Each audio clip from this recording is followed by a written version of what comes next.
Şebnem İran xan.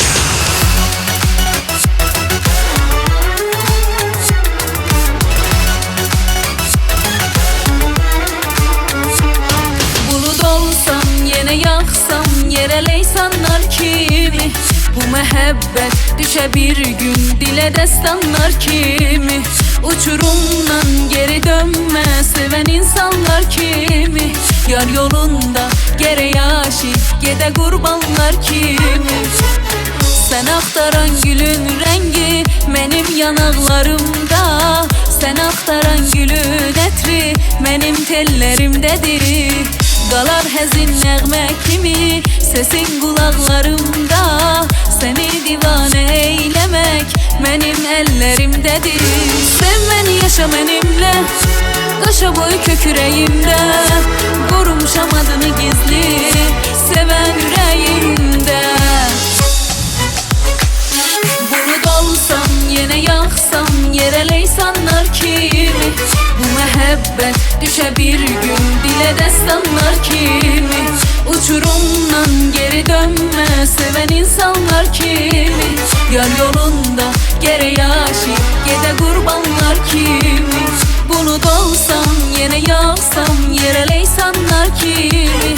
Bu mehabbet düşe bir gün dile destanlar kimi? Uçurumdan geri dönme seven insanlar kimi? Yar yolunda gere yaşı gede kurbanlar kimi?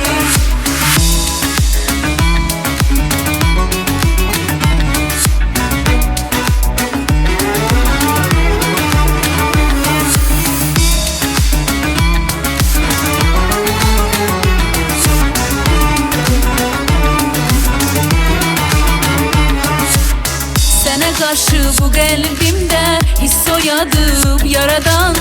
Gözün gözümden ayrılsa ömür geçer hevessiz. Bizi kavuştursun diye yar yaradım yaradan. Sen benim için bir başkasan, ben senin için hevessiz. Sev beni yaşa benimle, kaşa boy köküreğimde, korumuşam adını gizli seven yüreğimde. Bulut olsam yine yaksam yere leysanlar kimi? Bu mehabbet düşe bir gün dile destanlar kimi? Uçurumdan geri dönme seven insanlar kimi?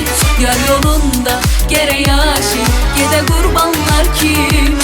Bulut olsam yine yaksam yere leysanlar kimi?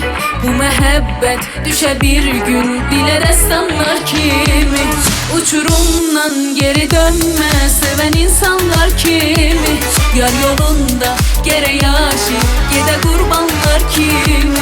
Bulut olsam yine yaksam yere leysanlar kimi?